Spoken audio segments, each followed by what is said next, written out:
And we are live. What's going on, folks? Welcome to episode number 26 of the Nuclear Golf Podcast. My name is John. I'm the co-owner of Nuclear Golf and TW Legion. Joined tonight by Ryan from JT Legion, as well as Mike, one of our Nuclear Golf ambassadors, and Hutch, our other ambassador. Fellas, there's a lot to get into tonight, obviously. Justin Rose won yesterday at the age of 45. Awesome to see him come up on top yesterday.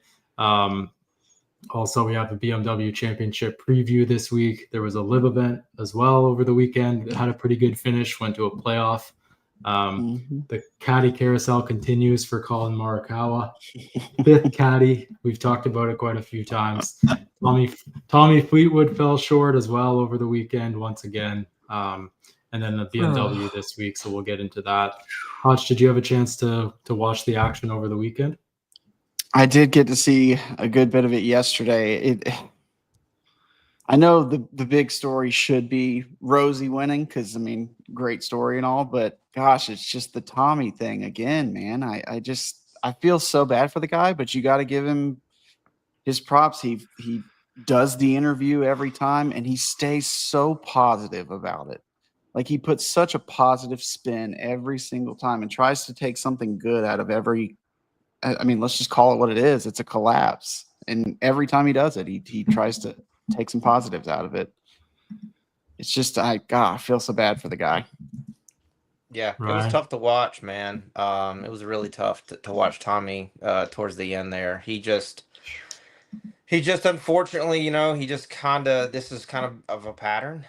He had some bad putts there towards the end. He hit some suspect chips towards the end, and I mean, he started very, very slow. I mean, when he rang off those birdies, I thought, okay, during the middle of the back nine, I thought he was back. I thought, all right, this is the time. He's going to be fine. And then, man, it's just. You can say Rosie went out and won it. I mean, or JJ, because they both played very well. But Tommy should at bare minimum been in the playoff. So it's just the same story, and I really hate it because I was rooting for the dude. I really like him. He's a nice guy, and like to your point, Hutch, he always does the interview, the tough interview. So yeah. I give him props for that. I hate to see it, but I was really happy for Rosie. Absolutely, yeah. I mean.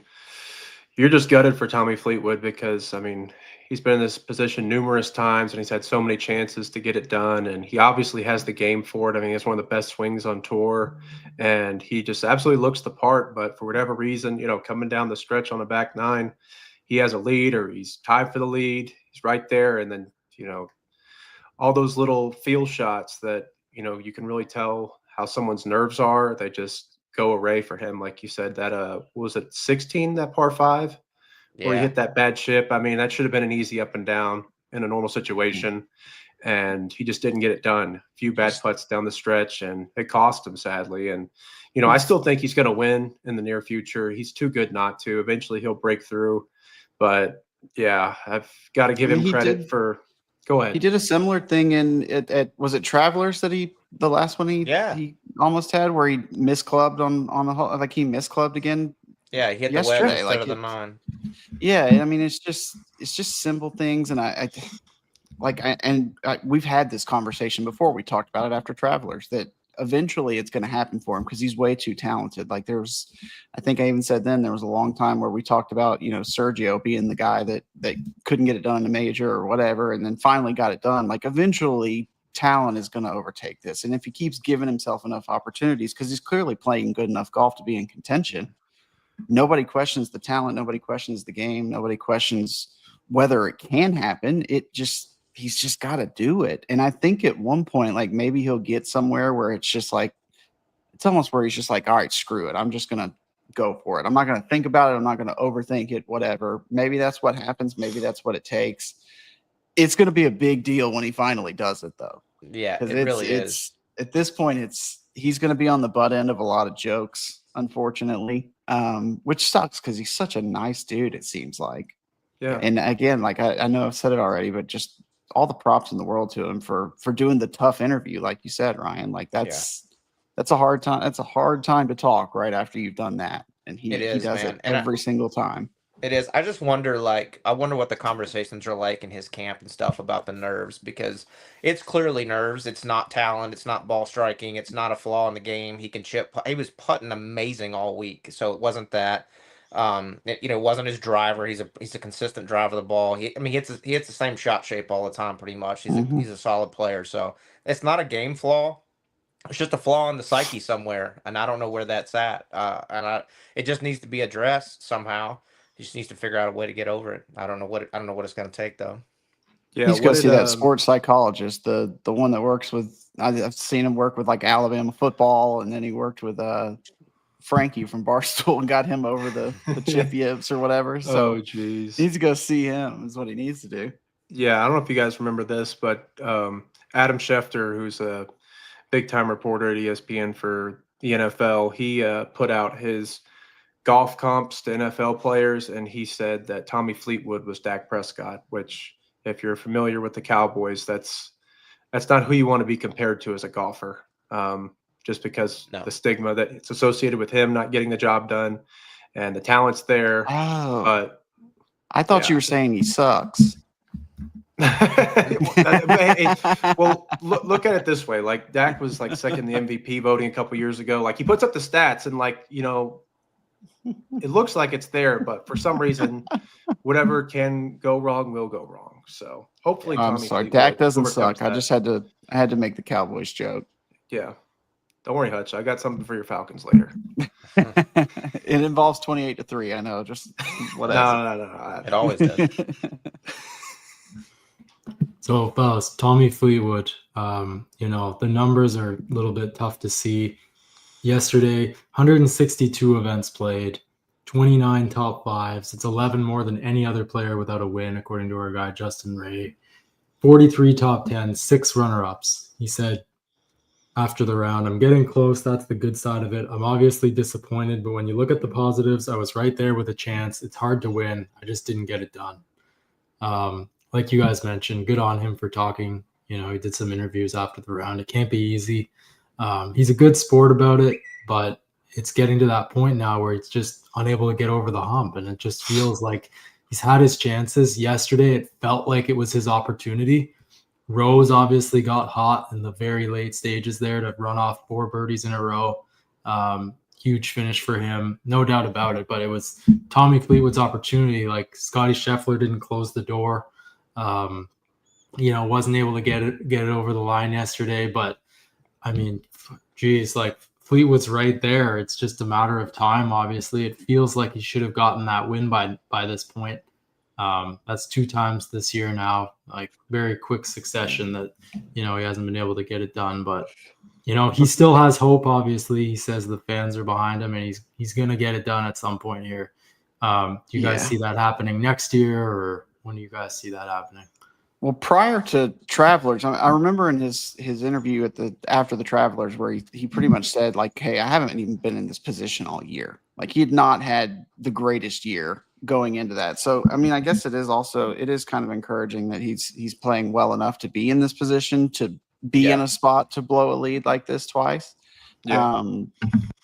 We're kind of up against it right now, right? Like, there's 2 events left. So, I don't know if it's this year, but maybe does he even play any of the fall events? Usually not. Oh, right? yeah. Like, he does. He's playing he's playing the rest of the playoffs. So but I'm talking like the early quote unquote season events, the fall ones where, like out in Napa or whatever, something like that. He could clip one of those. Does he play in Tiger's event? I know it doesn't Hero? count as an official win, but yeah. I think so. God, that would be just twisting the knife in if he won that one. I know. An official event. Yeah. And I think he'll probably play some DP tour events too. And one thing to remember too, like, these last 2 losses that he's kind of given away. You got to remember the one last year that he really got stolen from him when at the Canadian Open, when I'm losing track of thought, but when the guy, who was it, Nick, when he drained that Dunlap? 72. No, the Canadian guy, John.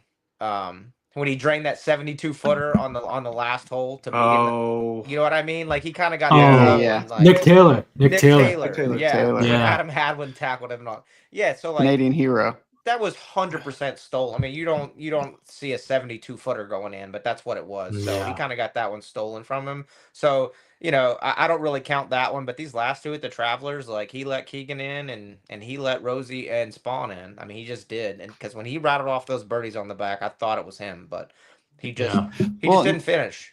That's one of the Still. differences too, is like at Travelers, it was different because everybody was cheering. I don't want to say against him, but they were cheering for Keegan. Like Yeah. that's a home event for Keegan.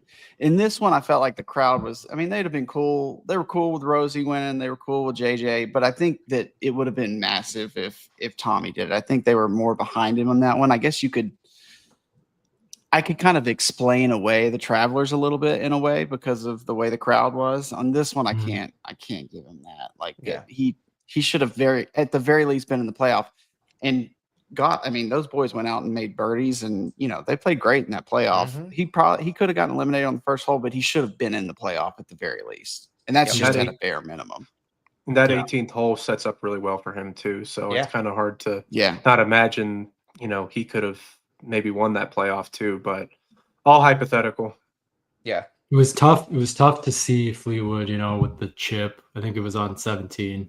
Was it Yeah. 17, right? Yeah, chipping. It just looked, nervy with those shots, and then the putt was just brutal. Oh yeah. He was stepping off it like it had only moved like 2 feet, and Yeah. he knew that he hit a Well, go poor back. putt. Yeah, go back to 16 where he hits it long and he Yeah. leaves that putt way short. And you could tell it was nerves at that point too, a little bit, because I think from as far off as from the green as he was, I think a lot of guys are going to chip that, and I think Yeah. they're going to feel pretty comfortable. So he went, and I think I heard Bones say it on the air. He went straight to the putter, like it was no question. He was way off the green. So I think Mhm. he had some demons in his head, honestly, right there. And Mhm. so, and then he just ended up making. He made a good par putt, but he really should have birdied that hole because that's a short hole. Everybody was reaching that hole with an iron. Yeah. So Right. Yeah, that was Yeah. the Kinda easiest started hole in the there. course. It's Yeah, it tough was to tough. see that. it's tough Yeah, to see. it's tough to see that, and we feel for Fleetwood. Hopefully, he can get it over the line here soon. He really needs to get that first win. Yeah. We're rooting for you, Tommy. I mean, watch him turn around and win the next 2 events. I mean, you know what I That'd be mean? sick. Like that's just kind of the way this works. Like Yeah. you write him Yeah. off, and you're like, oh, this is it. And then he's gonna win 2 in a row or something crazy. I really do genuinely feel like once he gets the first one, from there, like the floodgates could kind of open, and he could end up being one of those guys that ends his career with 10, 15 wins, maybe. I mean, he could easily be one of those guys. But fellas, how about Justin Rose, age 45, still Yeah. playing that caliber of golf? I mean, against the top guys in the world. The 4 birdies at the end of his round. Just unreal play from him. 14, 15, 16, 17. If you look at the play-by-play on 14, he had 15 feet, drained that, the par 3. Or no, yeah, that was par 3. At the par 4, he knocked it in there close, 9 feet, made the birdie. 16 was the par 5, made a 6-footer there for bird. And then Mhm. 17, he drained a 23-footer. Yeah. Crowd went wild on that one. Just crazy to see him, rattle off those 4 birdies in a row when he needed them most. And to do it at that age is just quite remarkable, honestly. You don't see a lot of guys winning at that point in their career. He was speaking post-round about he knows he's getting older, but he doesn't kind of want to jinx it or anything like that. He feels he still has some gas left in the tank, and it looks like he does. Like he could truly contend at a major. Like he can contend anywhere, really, right? It's just Yeah. Mm-hmm. Yeah. it's good. Justin Rose is a good guy too. I think I Yeah. told you guys I met Justin Rose at the Hero World Challenge back in 2018. He's so nice and such a genuine dude. He doesn't let the money get to his head or anything like that. He's just a beauty. He's such a nice guy, and he's just a true, genuine dude. So it happens to a really good guy in Justin Rose. He has a great family, great support team behind him. So I'm really happy for him. Absolutely. And he puts in the work. Don't get it confused. Like, he puts in a ton of work. And he even said it afterwards. He's like, I've been hitting at this for a couple years, guys. Like, I know I'm getting older, but I know when I'm on my game, I can absolutely compete with these guys out here. And he's proved that. I mean, he proved that at Augusta, to be honest. Like, he keeps proving it at Augusta. So he's got the game. He just and he's got a clutch gene too. And for us Americans, that's tough to see on the Ryder Cup team on the other side because he absolutely will make a putt when he needs to. He spoke to it. He's like, I get nervous with the best of them. He's like, but I know that my talent and I know the work I've put in is going to overcome those nerves. So he's got a little something different than Tommy. He's wired different than Tommy. But you can just see it. Like I can picture in my head right now at Bethpage and him just draining a putt and looking out at the crowd and shushing all of them. Cause I can see that because he can do that. Mm-hmm. I like to, and John and Mike being old school Tiger fan guys, like I call Justin Rose a Sean Foley survivor. Oh, yeah. He got out with his back intact. And that I blame Sean Foley for Tiger's problems, like entirely. But he got out. He's a survivor. And it's good to see him thriving. And it just kind of gives me hope that maybe Tiger will come back and thrive and win a bunch more. I know it's not realistic, but one can hope.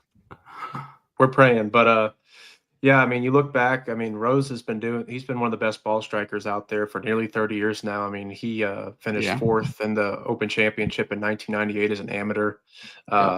12 wins, got the U.S. Open at Marion in 2013. And you can't say enough good about the guy, like you alluded to, John. I mean, he's just class act all the way through, and it's an easy guy to root for. But I was thinking about this, seeing, Spawn and Rose go back and forth. That may have been a Ryder Cup preview right there. I said the exact same thing sitting on the couch.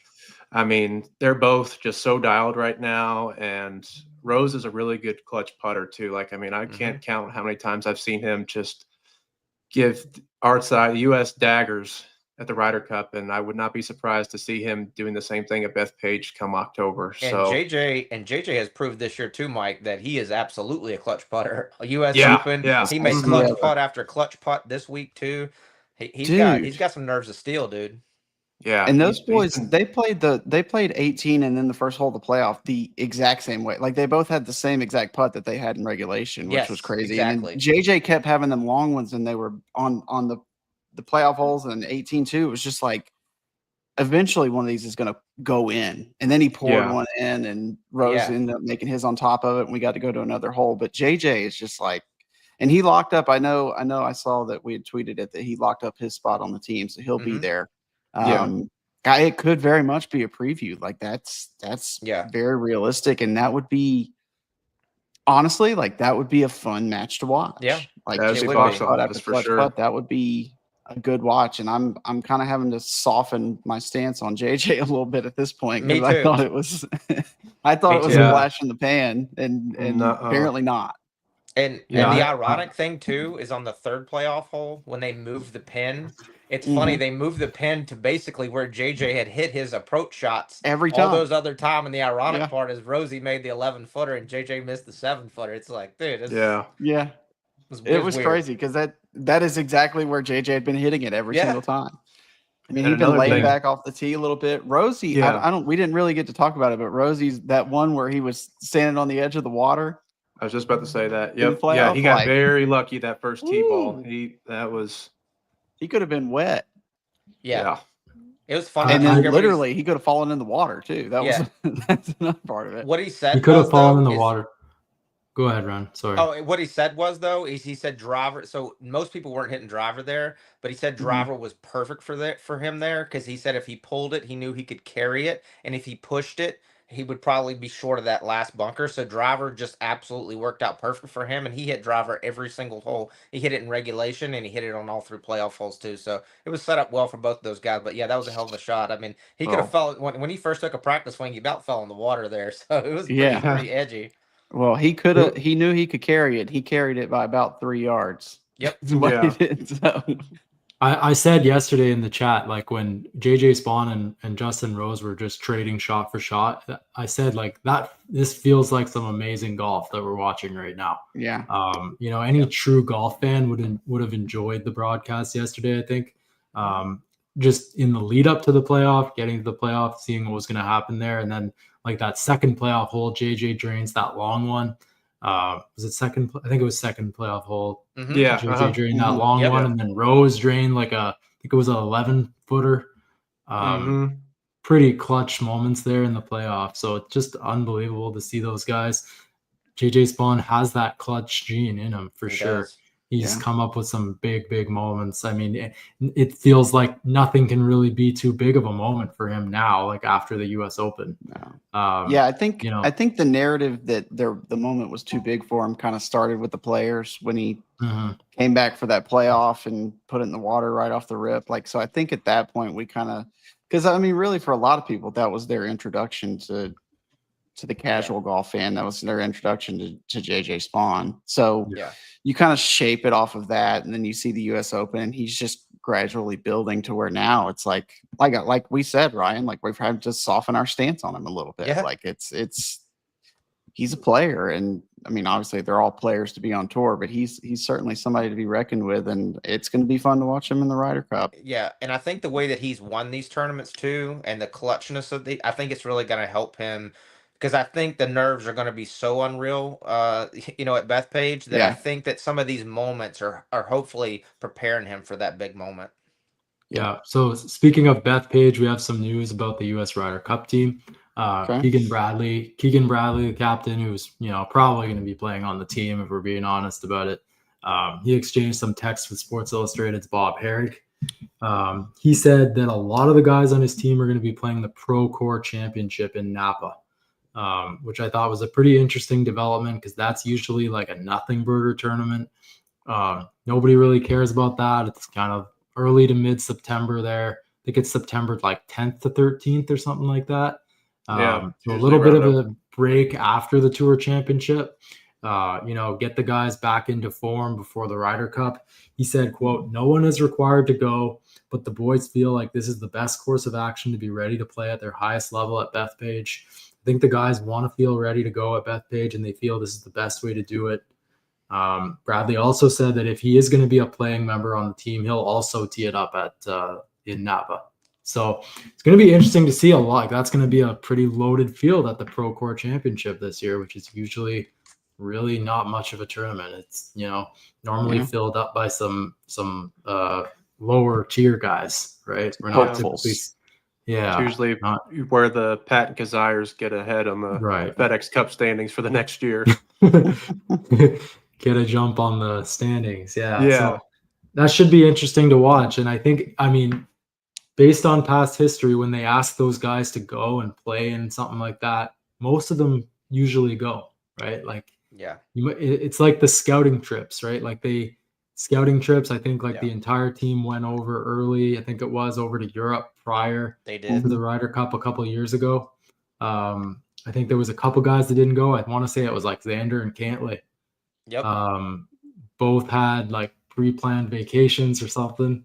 Yep. Maybe together. I don't know, but I know those guys are close with the wives and whatnot. But I think there's no messing around this year, honestly. If there's no guys that are willing to go, like this is Bethpage. This is the real deal Ryder Cup this year. People have been talking about this for a long time leading in. All the Americans need to get it done on home soil. Yeah, there's no doubt. They got to leave everything on the line. I mean, there's nothing that can be. There's no stone unturned here. Like they've got to put everything into it this year. So if it means playing in Napa, if it means taking 6 trips to Bethpage in that little trip, whatever it is, this year's big, man. Yeah. So I don't know. Let's go through the Ryder Cup standings. Like you guys mentioned, JJ Spawn's locked up his spot. First spot, obviously, Scotty Scheffler. Second, JJ. Third is Xander. Fourth, Henley. Fifth, Bryson. Sixth, Harris English.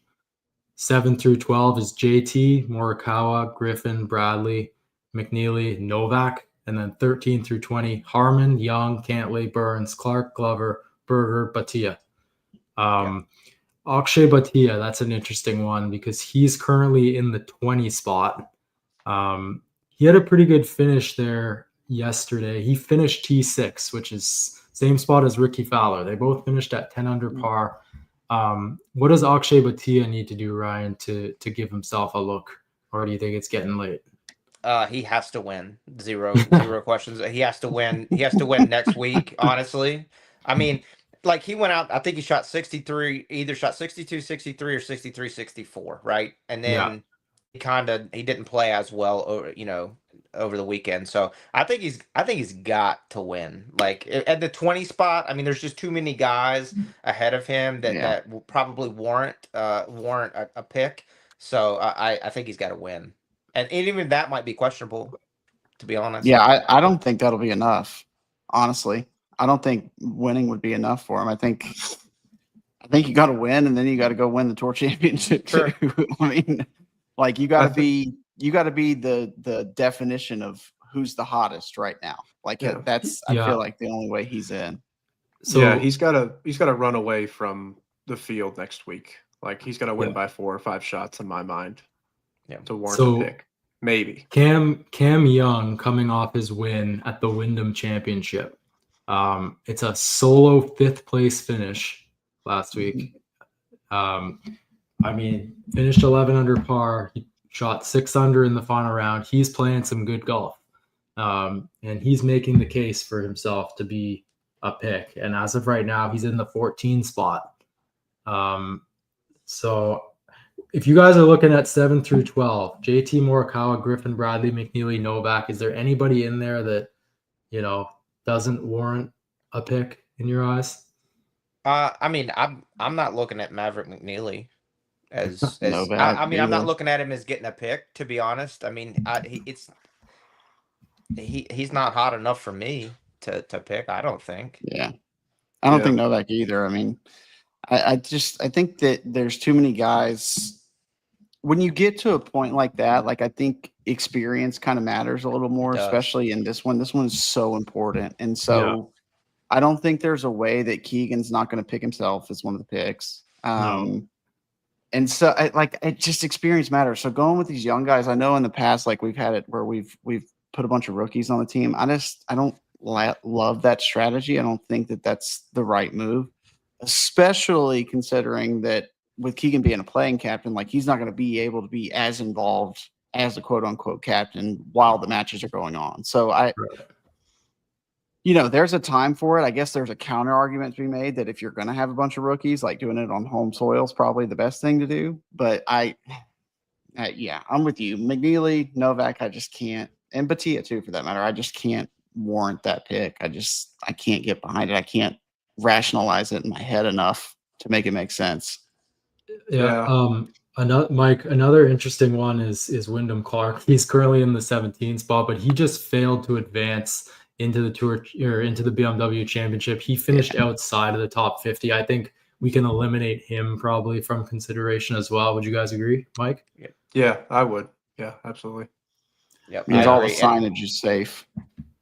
And I that's true. And speaking of Cam Young too, I think Cam Young has to play really, really well these next 2 events to get on this team. I mean, really well. Like he's got to be challenging for the lead at the end of on the back 9 on Sunday. That's just my personal opinion. He's got 1 win, and that's 1 win, like ever. And it's the Wyndham, and it's ever too. Like it's not like And like we talked about last week, he's had a ton of inconsistency this year. At one point, we had talked about, I think, Hutch. He had played 21 events. He had missed 7 cuts. That's not consistent. And I get it. Some of that was front loaded, but still, if you're missing a third of your cuts, you're probably not in peak form. No. Yeah. I mean, he's rounded into it, but it's like you say, like he had a relatively good finish this week. He won last week, but I think I agree with what you're saying that he needs to he's got to be there towards the end of both of these next 2 events. I mean, if not, pick off a win. Picking off a win would help his case a whole hell of a lot, but got to be in contention. Got to at least have a chance going in the back 9 on Sunday in both events, I would say. Speaking of consistency, real quick. Sorry, John. There was a stat about Speaking of consistency, Scotty Scheffler has 12 consecutive top 8s, the most since 1970. It's Tom Yeah. Weiskopf. That's Mhm. nuts. Sorry, That I throw a is tidbit in there. no. You're good. You're good. That is wild. Scotty Scheffler's had an incredible season, and I saw that same graphic which showed his past, 10 starts or whatever. It's just been incredible. Is he going to be on the team? I don't know. He's I a don't French know. guy. You think he'll Find get out picked? next week. He has double the amount of Ryder Cup points as second place JJ Spawn, if that tells you Is that good? Yeah, that's crazy. Did I break it? What does high score mean? Interesting one here. This was obviously Ricky Fowler qualified for the BMW. He's into all the signature events next year now. Hell yeah. It's a huge week for Ricky with his T6 finish there. Obviously played well in Memphis. But I thought this was interesting on the fried egg quote. For as distasteful as the Spieth invites have been, the situation with Ricky Fowler is magnitudes grosser. Fowler barely snuck inside the top 70 cutoff to make the playoffs, finishing the regular season in 64th place. Of the 665 points Fowler earned during the regular season, 48% were earned through 6 sponsor exemptions he received into signature events. After 4 legitimately strong days in Memphis this weekend en route to a T6, Fowler has officially parlayed his sponsor invite points into a 48th place in the FedEx Cup standings, just inside the top 50 cutoff, which ensures he gets into all the signature events next season. Considering the narrow margin Fowler squeaked by to both get into the playoffs and then into the top 50, it's very difficult to argue that the sponsor invitations he received into the signatures this year aren't directly responsible for this pathway to signature events in 2026. So this is all about sponsors exemptions and the merit that they're giving to those guys. Obviously, Spieth had several exemptions as well this year. Still didn't finish. He wasn't high enough to move on to next week. He made a bogey on the 18th hole yesterday. I still don't think it would have been enough, even if he made like a par. I don't think it would have been enough to make it through. He needed a couple birdies coming in. Couldn't get it done. Jordan Spieth's season is over, but what are your guys' thoughts on someone like Ricky Fowler? Do you guys think it is what it is with the exemptions and he just kind of made the most of the opportunities that he had? I mean, exemptions are handed out for a reason, right? Exemptions are handed out to guys that the tournament feels will give it more exposure. And that's essentially what Jordan Spieth and Ricky Fowler did when they were able to play. Those are two guys that people are interested in. The fans love those guys. That's my opinion on it. I think like Ricky Fowler made the most of his starts and he had a good week in Memphis and now he's on to the BMW. He did what he was supposed to do. He did what he was supposed to do. He capitalized on the sponsors exemptions and he played his ass off as best as he could to get there. I mean so if he would have gotten 6, 7 sponsors exemptions and did nothing and finished 70th each week, okay, then that's where you're like, okay, maybe he shouldn't be getting that many exemptions, but he played hard and he grinded too. I mean, he was grinding Sunday to make it. So I mean, good on him, and he's good for the game. Nobody thinks that Ricky's bad for the game. Everybody thinks he's good. Same with Jordan. So if they're playing well and they capitalize, good for them. They should get the exemptions. They draw the fans in. Right. I mean, it's the same conversation in a way that we had about Grant Horvat with the Barracuda or whatever. Like it's called a sponsors exemption for a reason, and these guys have earned it. Their name carries weight. Like it brings value to these events. Like it's a way to get more eyes on it. In that case, we talked about it because it was a smaller event, but these guys are good for the game. We've gone over it so many times that when these guys are playing well, every event is elevated. Like the event is just that much better if these guys are in contention or if they're playing well.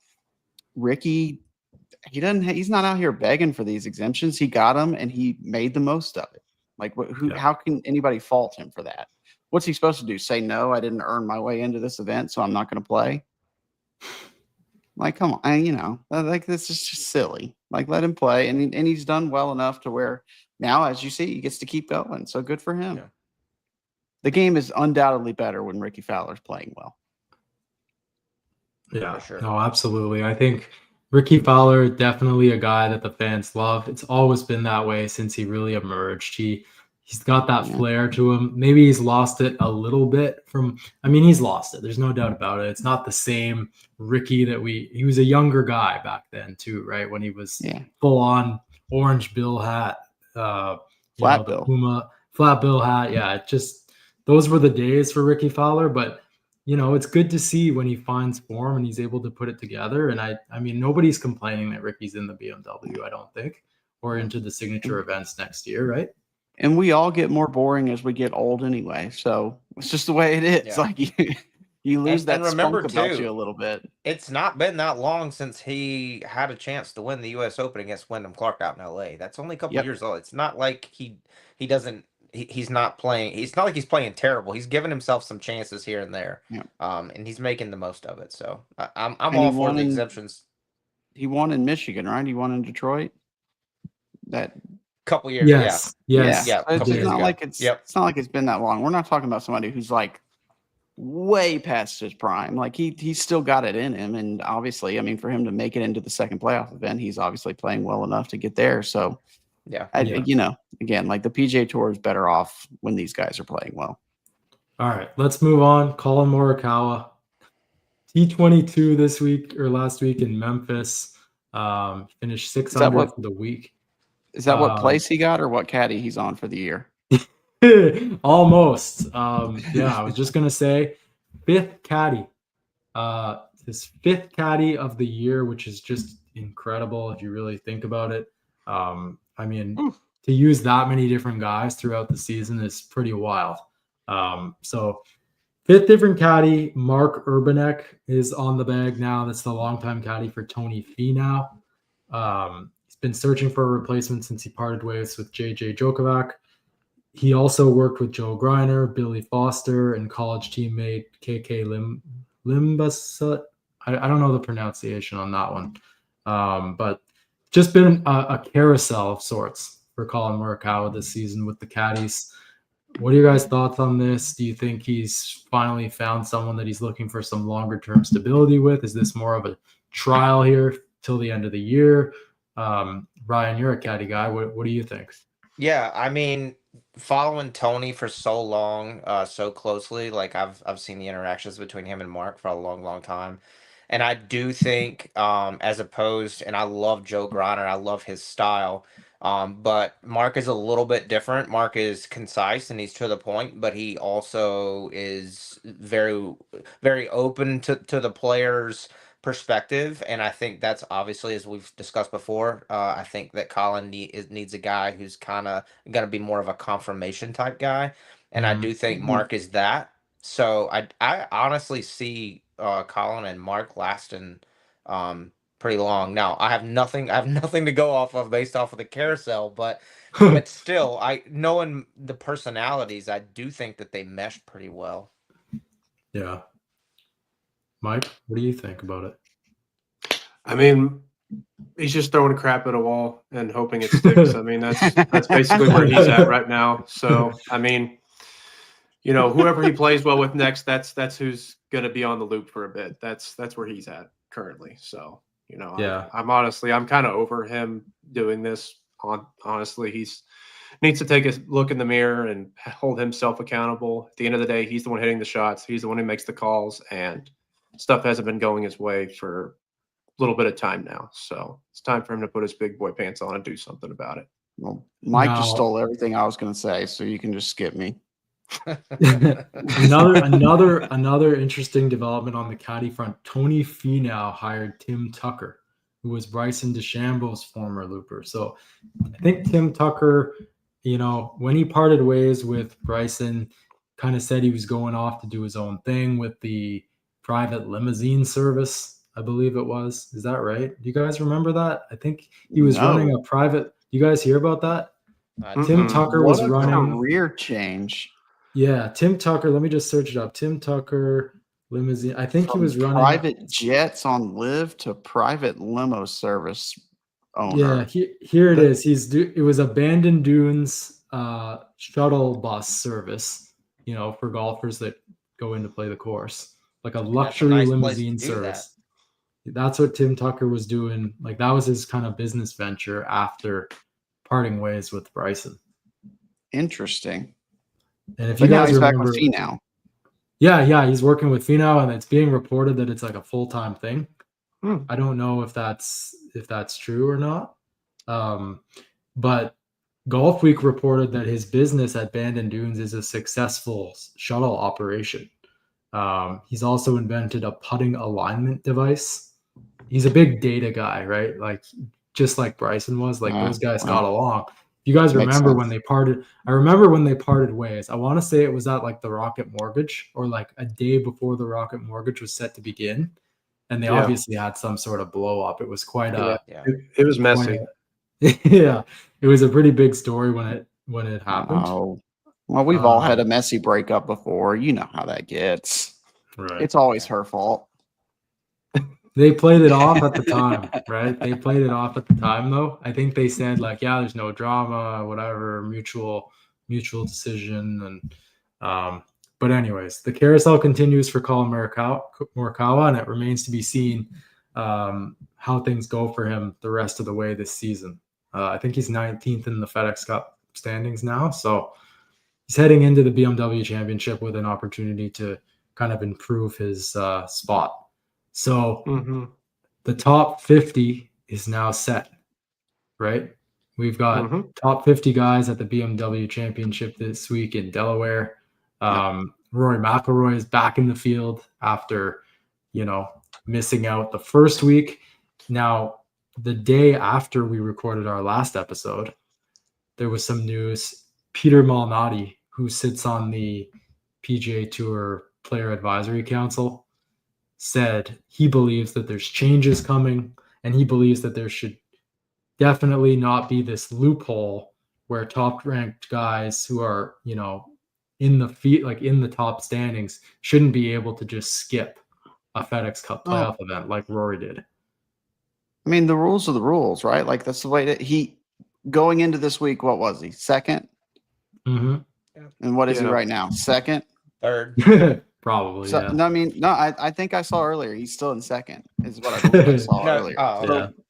So, like, I mean, that's what I'm saying. Like, what's the point of playing if you're not going down? Like, he's in East Lake. So, like, again, we've seen this before back when they had, and I think that's part of the reason why they got rid of one of the playoff events because too many guys were skipping the first one, and it turned into basically like the Wyndham Championship Part 2, like 2 weeks in a row. You know what I mean? Like, it's just. You can't fault him for it. He's certainly earned it. He's had an incredible year, an incredible career. And I kind of just go back to how it was when Liv first started. Like he was carrying the banner for the PGA Tour. Rory McIlroy can do whatever he wants on the PGA Tour. Like he's earned that because I feel like he was done kind of dirty, and I just think he can do whatever he wants. And until there are rules in place that mandate that they be at every single playoff event, short of an injury or a family emergency or whatever, then people are going to take advantage of it if they're in a position to. Yeah. His work all season afforded him the opportunity to not play last week. Yeah, and I mean, look at the NFL. I mean, what are the first or I guess one team? Yeah, exactly. You play that well, you deserve to not have to play that first week. And, if they want to alter the rules, change some things up to where everybody has to play, then say la vie.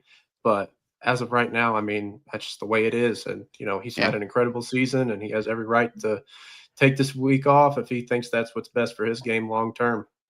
Yeah, but I think that's what Peter was saying more than anything. I think maybe some of the context got taken a little bit negatively, but I think all he was saying, because he sits on one of the advisory boards, and he's saying, "Hey, I think we're going to make some changes so that we do incentivize these guys to play these last 3 events." Like, I don't think he was necessarily throwing shade. I think he was saying, "Hey, it sucks for the tour, it sucks for the event, it sucks for the sponsor."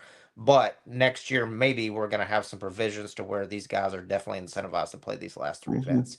Yeah.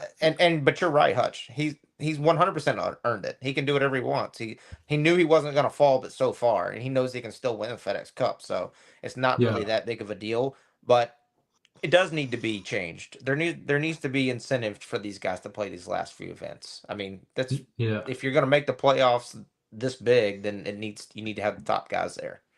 Now he is still in second, but he is tied in points with JJ Spawn. Oh no, he's 100 points ahead of JJ Spawn, which is wild. What a year for Spawn. Yeah, absolutely. But Rory McIlroy, I mean, say what you want about the guy skipping the first playoff event. He's probably doing more than almost everyone in terms of his international presence, not only his stature on the PGA Tour, the events that he's played this year, but just looking at his schedule, he's got the BMW this week, Tour Championship the following week. September 4th to 7th, he's playing the Irish Open. September 11th to 14th, he's playing the BMW PGA, which is the flagship event of the DP World Tour at Wentworth, which is literally outside of his doors where he lives now in Wentworth Estates. Playing the Ryder Cup, it's going to be huge. Then a couple weeks off, and then going to India for the first time. He's playing the DP World India Championship. Bryson is also going to be playing there, I believe. So that's going to be a huge event. Like you're going to have Bryson and Rory bringing their talents to India, and I think that's great for the game of golf. Lots of more people seeing that. Rory's taking a couple more weeks off, and then off to Abu Dhabi, November 6th to 9th. November 13th to 16th, he's playing the DP World Tour Championship. And then we're on to January. He's got the Dubai Invitational and the Hero Dubai Desert Classic back-to-back. So he's got he's going to be off in, December when everyone else is off. Yeah. But nobody's playing golf then at that point. He's got a heavy international schedule here to finish the year. So I don't think it's that big of a deal that he's skipping the tournament last week in Memphis. No, but they need something to talk about. He's a global ambassador. I mean, to your point, I mean, he's truly growing the game like Bryson is globally. So you're right. He doesn't have to be there. I just think that though for the FedEx Cup, if they do tweak it a little bit next year, he probably will be there. And then maybe some of those latter events in the fall, maybe he skips a few of those because he's probably going to be exhausted. Yeah. Couple little notes, and wishing both these guys well wishes. But Sepp Straka, who's actually 5th in the FedEx Cup standings, will not be teeing it up at this week's BMW Championship. He's attending to a family matter at home. Still plans on playing in the Tour Championship, according to his manager, Butler Melnick. Obviously, he's got something pretty serious to be dealing with at home. To not be able to play the second playoff event here.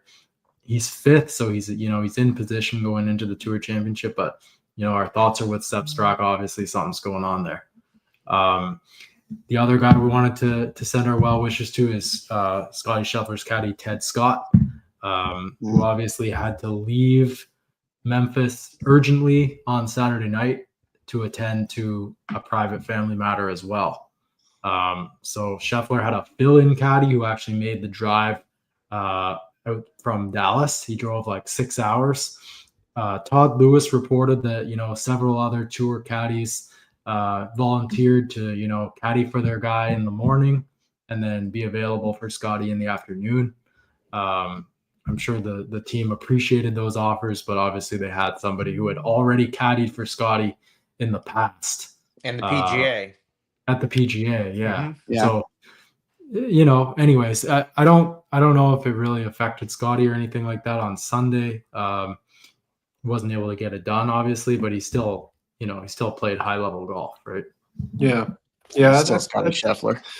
I think it may have affected him a little bit just because of who Scottie is as a person, how much Ted means to him. I'm sure, his heart was with Ted throughout the day. So I know that must have felt it was definitely different given the circumstances, but it's said, hard to speculate, but you have to know that it's something. It's got to be something semi-serious for him to leave. Yeah. And then the Straka thing too. Lord knows what's going on with that. I know he's got I think he's got a young one, doesn't he? I don't. And again, I don't want to speculate, but at all.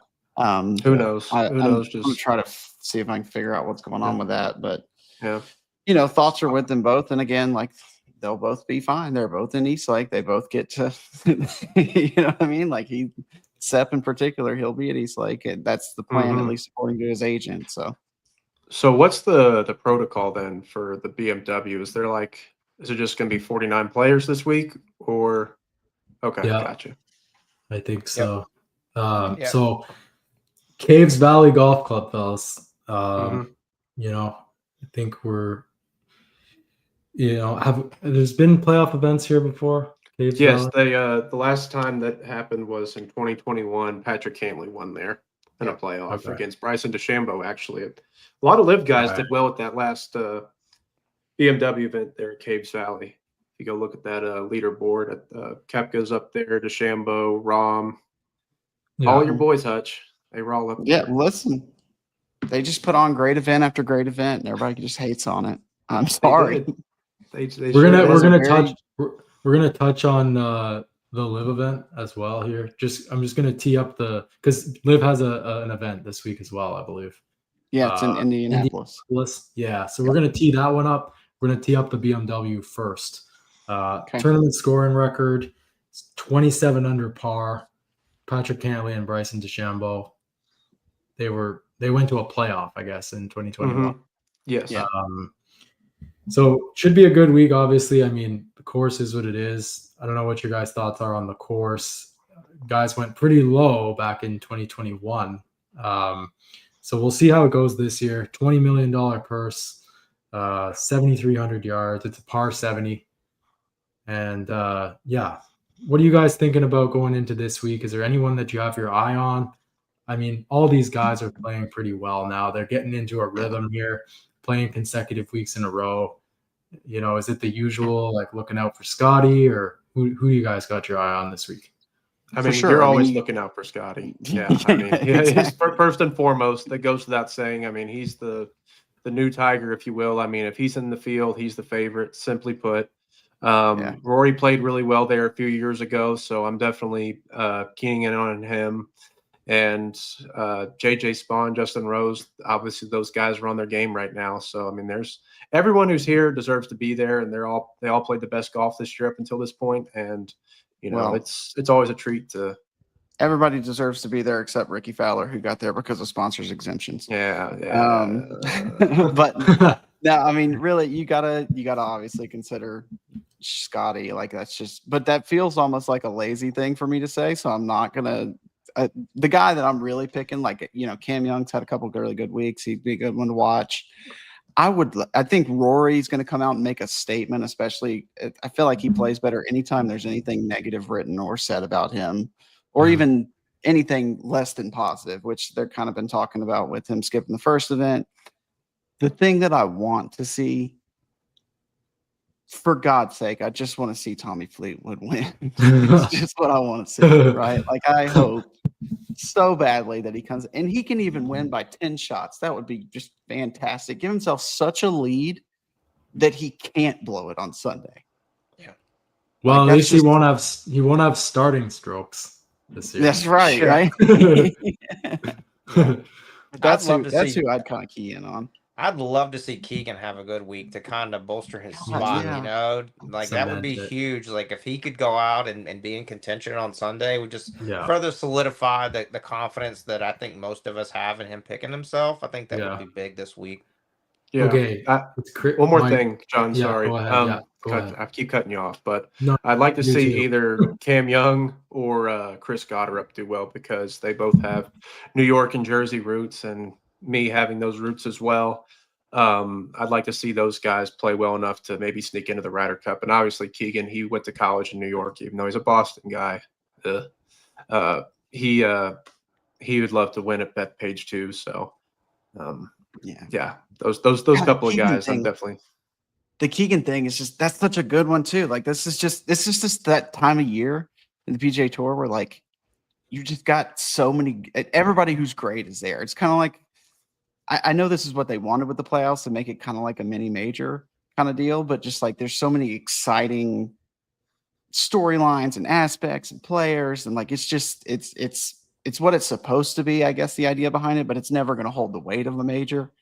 So I don't know, man. Like you could name off 15 players and then we'd still forget some that are exciting to think about and want to be watching and hope wins. Like the Keegan thing, I just completely forgot him altogether.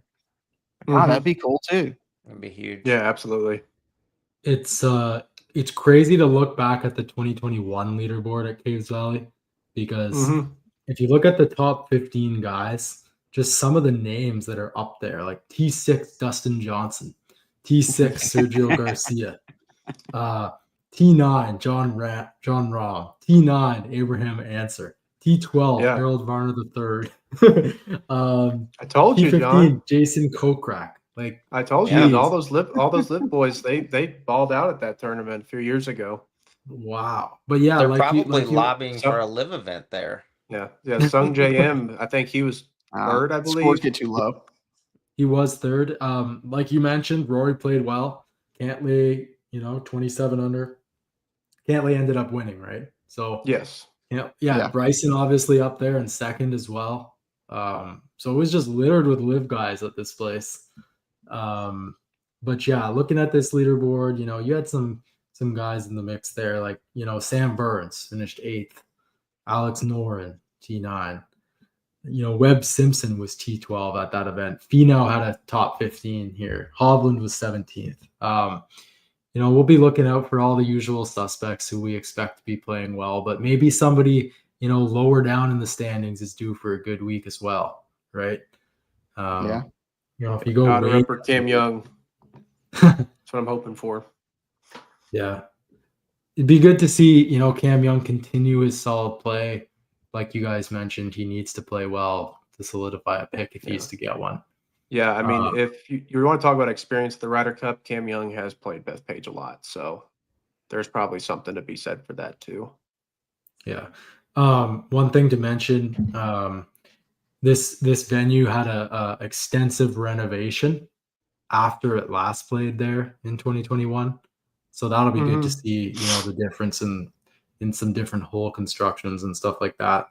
I guess the course is now playing 7,600 yards, still a par 70. Last year, the BMW was at Castle Pines in Colorado. You guys remember that? Tour went to Colorado. Yeah, Keegan won. Keegan Bradley won.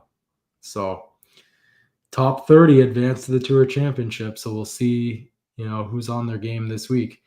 We talked about some of the guys that didn't end up making it through: Spieth, Wyndham Clark. There's a few others. Those were the two really big notables who didn't advance. Yeah.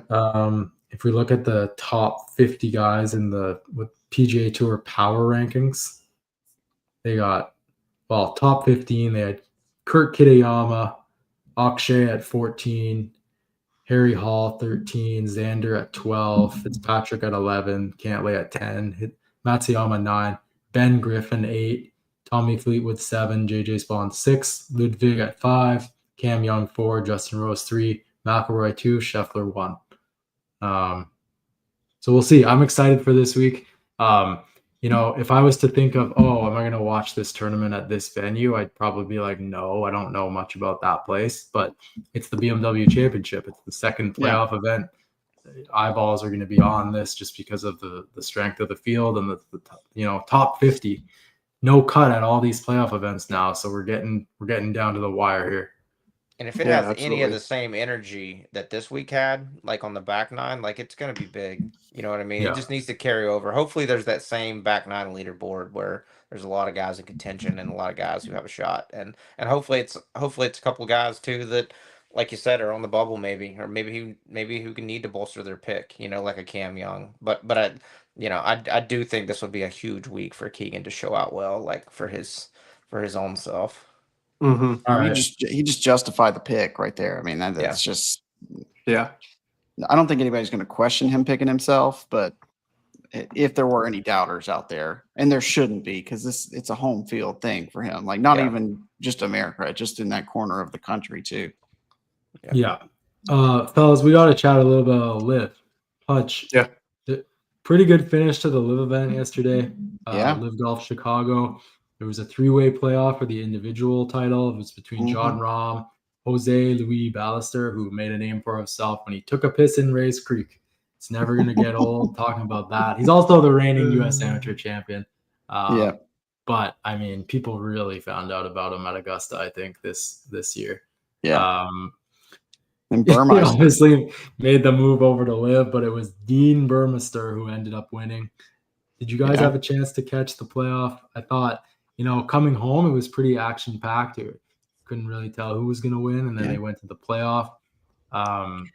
Did you watch the last 9 holes, or did you just kind of Yeah, tune in yeah, at I the got to very see end? some of it. I know, Rom and Race Creek Pissman is what I'll just call them from here on out. They both birdied 18 to get into the playoff, Yeah. and then Burmeister birdied 18 in the or birdied the playoff hole. So I mean, another great event. It's so interesting to me, like the way these events shape up, because I've talked about it in the past how I think they play harder golf courses in some ways, and the thing that I'm really looking forward to, like I know that the event this week was great, and we've got an event coming up this week in Indy, and then the team championship the week after. Right. But there's a lot of, and we're going to talk about it next week, I'm for sure, because we'll know a little bit more. Relegations are coming Right. to these live guys, and there's a lot of big names that are kind of Yeah. in the relegation zone. Yeah. The other kind of headline going into this week is Rahm versus Neiman for who's going to win the individual season title. There's some scenarios to play out there. Neiman, it's kind of interesting. I was looking at his finishes this year on live, and literally his highest finish, he's got 5 wins on the season on live, by the way, but his highest finish outside of that is 12th, T12. And then he's got a T17, and everything else is outside of the top 20. So he's kind of all or nothing, which kind of makes it even more interesting because he's got a, like I looked it up and I'll read it here kind of word for word. For Rahm to have any chance of overtaking Neiman in Indianapolis, he needs to finish in at least 7th place. I'm assuming that means that Neiman's finishes essentially in last. Right. Neiman can clinch the title with at least a 2nd place finish, no matter if Rahm wins the tournament or not. So again, like with him, unless he wins, not finishing outside of 12th there on the season, like there's some definite high drama coming up. Relegation zones are, Mito Pereira had a big week this week that kind of got him back up outside of the relegation zone, but he's in 49th right now. So he's kind of right there on the edge. There's some big names that are looking at maybe dropping off. One of the big names that, people are going to be talking about, this is going to get some headlines, I think, but it appears it's the end of the line for Ian Poulter. He's one of the co-captains, I believe, of the Majestics. Lee Westwood and Henrik Stenson are his other co-captains. They're right there on the bubble. Like they're 47 and 48th. Henrik Stenson, especially, he's 48th, but he's only got 5.52 points. So he's really like on the edge there. So it's going to be interesting. They are relegating. And I thought it was funny though, like watching the broadcast, they were talking in particular about, I think it was Stenson, they were talking about being on the bubble. Yeah. And the way the announcers said it was just so blunt to the point. He was like, if he doesn't have a good result next week, he is out of the league. Which is like, they're out. Well, that part of that is on purpose, right? Like there's a PR push within Live for them to make this relegation a serious component of the league. Because it's part of this world ranking point situation as well, right? Not like they gave exemptions out last year to guys that were, if they were captains of their team, they were able to carry on because they bring a significant contribution to their team, essentially. I think that would have resulted in some guys not going forward last year too, if they didn't have that rule. I believe it applied to Bubba Watson, if I'm not mistaken. But because of his significant business interests or some sort of special exemption, he was able to carry on with the Range Goats. But if you look at the standings, it's the end of the road for Anthony Kim. The experiment, I guess, is over. But I mean, as you say that though, I mean, he looked at his weekend.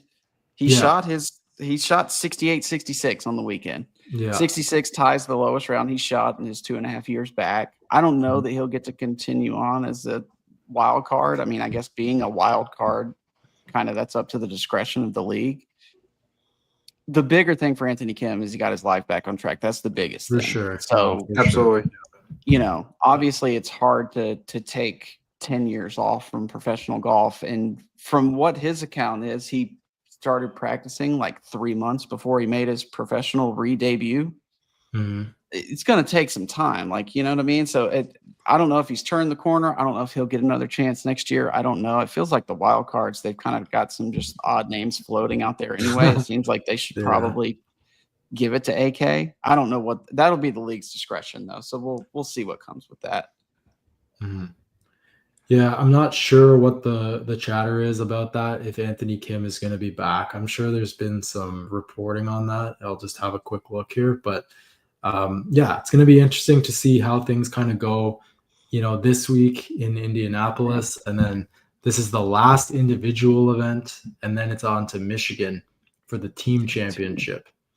Yeah. So, there's going to be some people watching that event. I mean, Yeah. it's pretty crazy to think, but after the live season concludes, doesn't return again until February.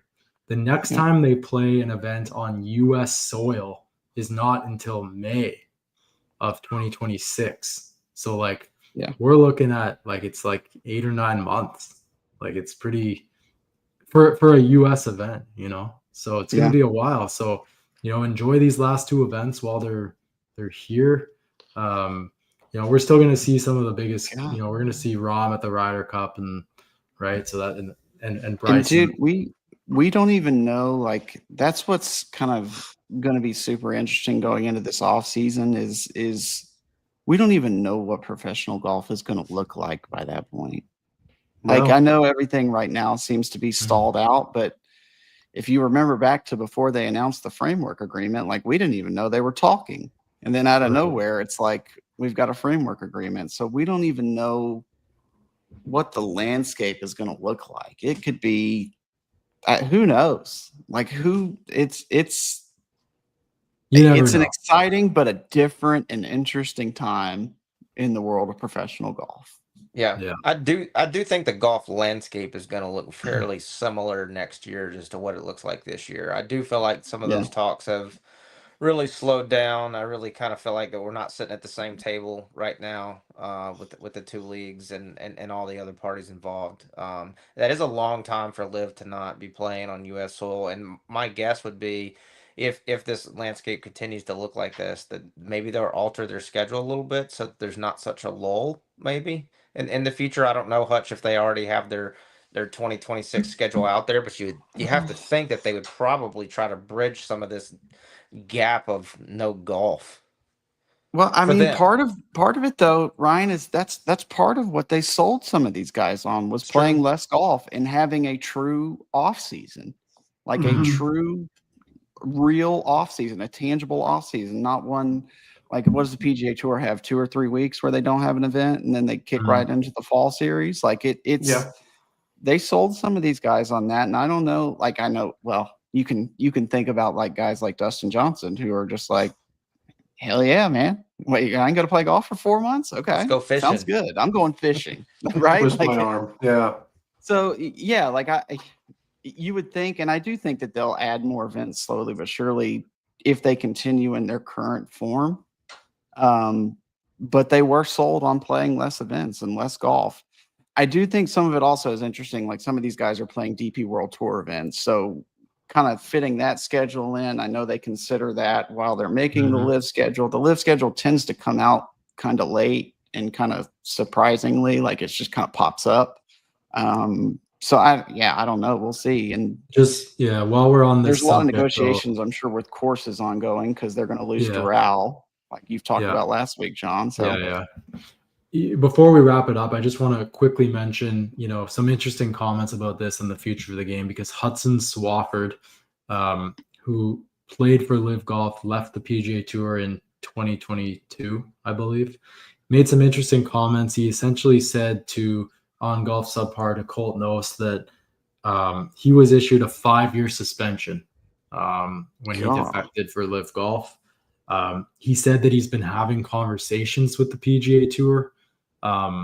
He kind of alluded to the fact that early 2027 could be when he's able to make a return. So at least we're like starting to talk about some of those guys, getting a look at coming back. But it's going to be interesting to see.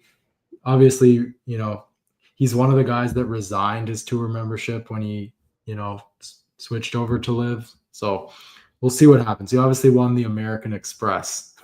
So, as a past champion, that 5-year ban would be up and then he'd be able to play in 2027. Yeah. Do you guys think that's kind of the timeline for when we're going to see those guys back in the fold? Or do you think there's any chance we could start to see some super special exemptions next year? I think there's just so many unknowns. Like if they come to some sort of agreement, like there'll be a punishment, I'm sure, but I'm sure some of these 5-year suspensions will be lifted magically, it's just, Yeah. There's so many variables that it's hard to answer that question with any sort of confidence at all. Right. Yeah.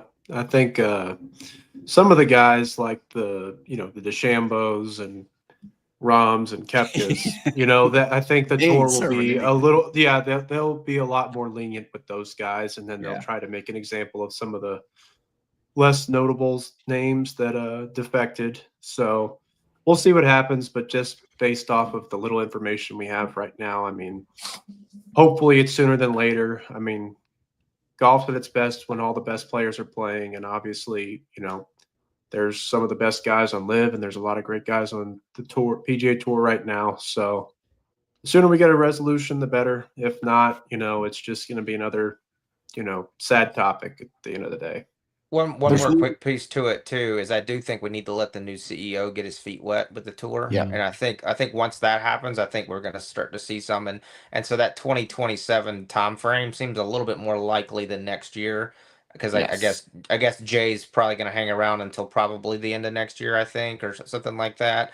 So I think once he starts making his own decisions, kind of, and feeling it out, I think we're going to see a lot more stuff happening with the blending in There's- 2027.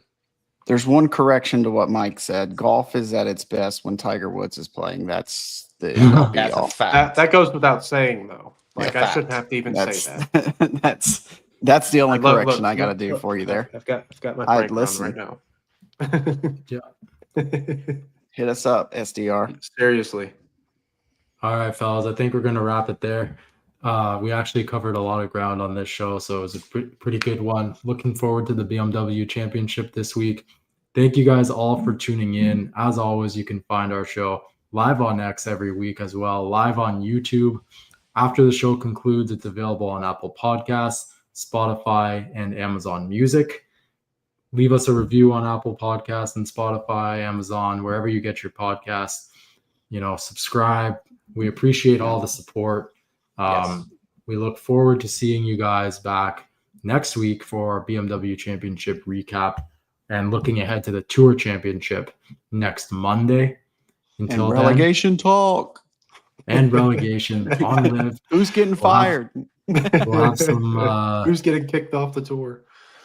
We'll have some developments by then, and we'll know how the future of live's looking. So, fellas, thanks so much. Thank you guys all for tuning in. Till the next one, we'll see you on the next episode of the Nuclear Golf Podcast. See ya. See ya.